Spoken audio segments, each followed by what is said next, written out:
O patrimônio bilionário de uma das famílias mais poderosas do país pode ter passado longe das autoridades brasileiras. O Domingo Espetacular conversou com exclusividade com o homem que ajudou durante 3 décadas herdeiros do Grupo Globo a esconder no exterior milhões de dólares. É a primeira vez que um doleiro preso e condenado na Operação Lava Jato fala com uma emissora de TV. Ele revela os bastidores das remessas de dinheiro vivo à emissora carioca e como os irmãos Marinho conseguiram driblar a fiscalização e sonegar impostos. A reportagem é de Lucas Rocha, Silvestre Serrano e Ana Albini.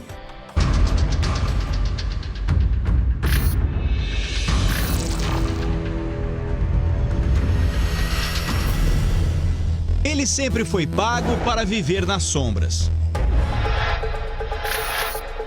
Usou o talento com números para esconder e lavar dinheiro da corrupção no Brasil. Mínimo era $1 milhão por dia. No movimento já básico era $1 milhão por dia. A Record TV é a primeira emissora do país a conversar com o doleiro preso e condenado na Operação Lava Jato. Foram 2 meses de negociações. Depois que você está preso, tudo é um choque. Cláudio Barbosa, conhecido como Tony, vai revelar com exclusividade o que só contou a justiça: os milhões de dólares não declarados por empresários e políticos do país. Na lista de clientes mais antigos, o ex-governador do Rio, Sérgio Cabral, o ex-presidente da Câmara, Eduardo Cunha, executivos da Odebrecht e uma das famílias mais poderosas do Brasil, a família Marinho, dona de um dos maiores grupos de comunicação do país. Eu posso falar que eu atendi, de Tony, desde que eu entrei na empresa, se atendia o Aleixo e se atendia a Globo, desde anos. Eu entrei em 86, 87, desde que eu tenho conhecimento, que eu sempre estou na tesouraria, eu atendi, ou seja, isso nunca parou. Parou quando eu fui preso. O Domingo Espetacular mostra agora quem é o doleiro que sabe como ninguém esconder o dinheiro sujo. Ele é o homem escolhido por 2 herdeiros do Grupo Globo para fazer negócios. A lavagem de dinheiro para a emissora carioca era sistemática e os valores não eram pequenos, o que mostra que a operação não era para o executivo, e sim para a empresa. Os valores, ele não me chamava para pedir $10 mil, referente em reais. Então eram sempre valores de $200 mil, $300 mil em real. Normalmente era R$500 mil, R$1 milhão. O período disso, quanto era por semana ou por mês, eu não tenho aqui de cabeça, está entregue no Ministério Público desde 2018 e tem um extrato dessa movimentação no meu sistema. Então eu não lembro aqui quanto era de cabeça, mas vamos lá, a cada 10 dias eram $300 mil. Posso falar que era assim. O nosso encontro é no escritório de advocacia no centro do Rio de Janeiro. Tony chegou ao local da entrevista de metrô. Situação incomum para quem movimentava $1 milhão por dia, ou R$5 milhões. A tornozeleira eletrônica está sempre coberta. O homem nascido no interior do Rio é discreto, perfil ideal para uma profissão que ele mesmo escolheu 30 anos atrás. Viver no anonimato foi mais do que uma exigência, uma necessidade. Encontrar clientes ou fazer novas amizades sempre foi considerado um risco calculado para a carreira do doleiro.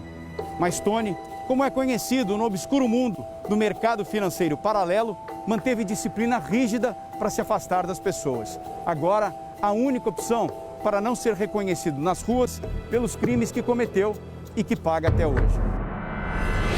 Ele ainda era um estudante de economia quando conseguiu um emprego em uma corretora de valores no Rio de Janeiro.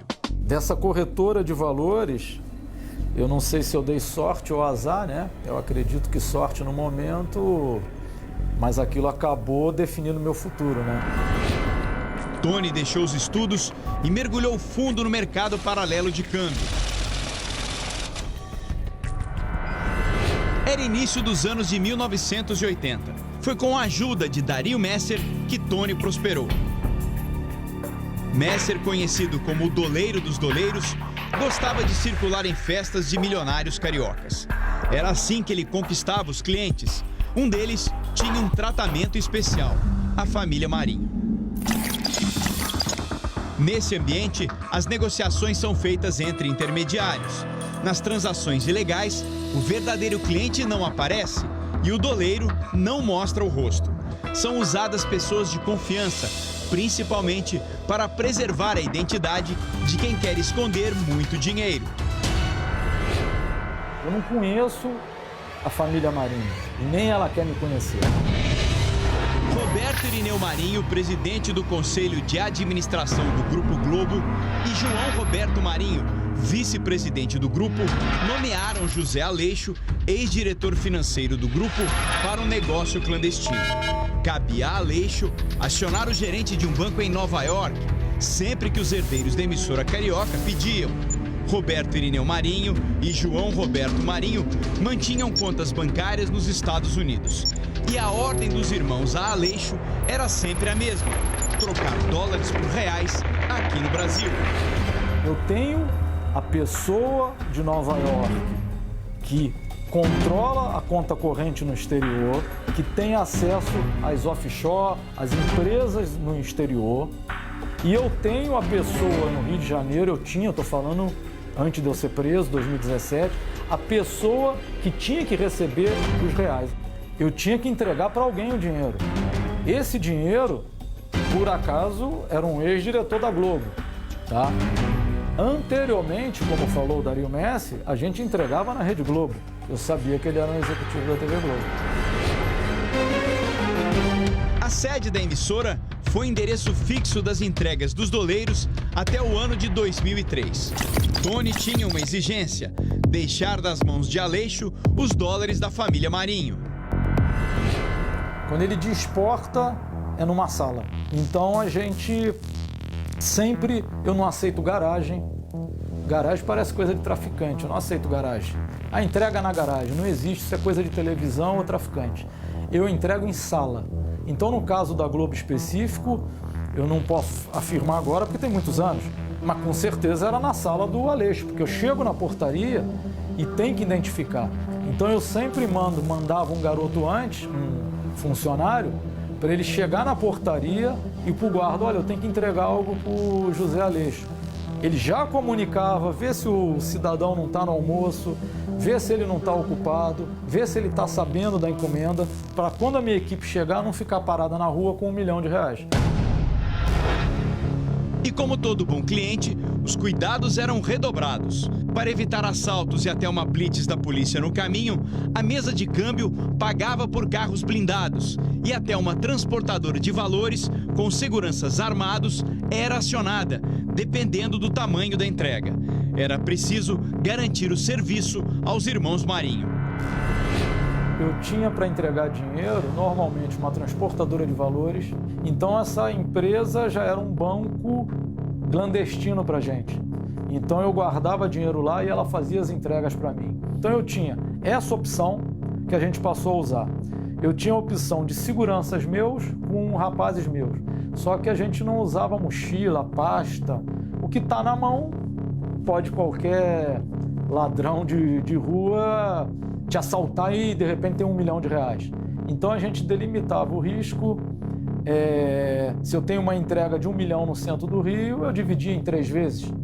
E eu fazia com dinheiro na perna dos portadores. Eles punham essas meias grandes, põem o dinheiro na perna e ali ele tem em cada perna R$200 mil. Então, ou seja, 2 pernadas você já entregou 400 mil. Isso no centro do Rio. Se fosse dinheiro como São Conrado, a transportadora. São Conrado era o endereço do então diretor financeiro do Grupo Globo, José Aleixo.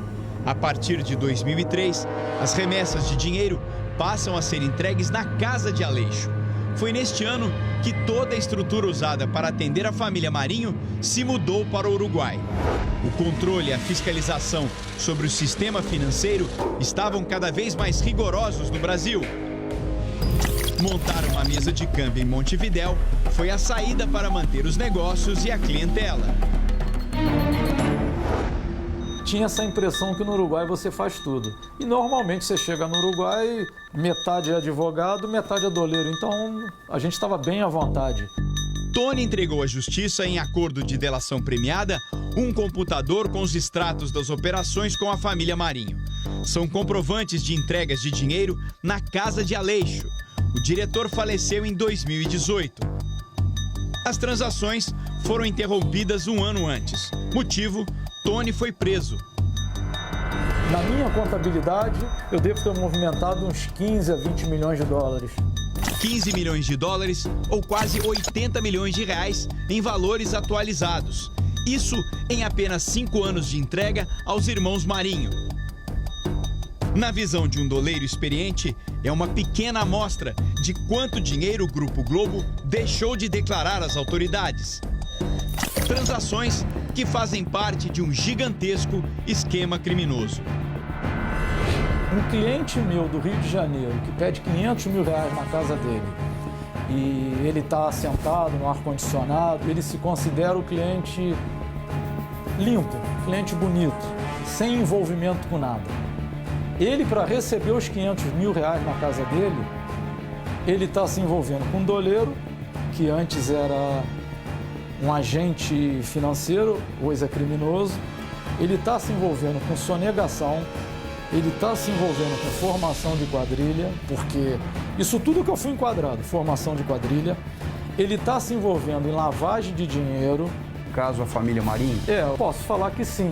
Quem ajudou a esconder o dinheiro da corrupção brasileira não tem dúvida.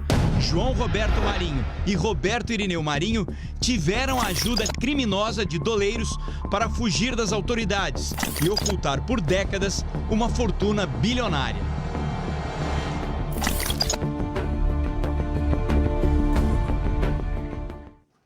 Nós procuramos a TV Globo, mas a empresa não respondeu à reportagem. As defesas do ex-governador Sérgio Cabral e do ex-deputado Eduardo Cunha também não se manifestaram. A construtora Odebrecht disse que colabora com as autoridades desde 2016. A empresa diz também que fez acordos no Brasil e nos Estados Unidos com autoridades e que tem hoje controles internos rigorosos que reforçam o seu compromisso com a ética, a integridade e a transparência.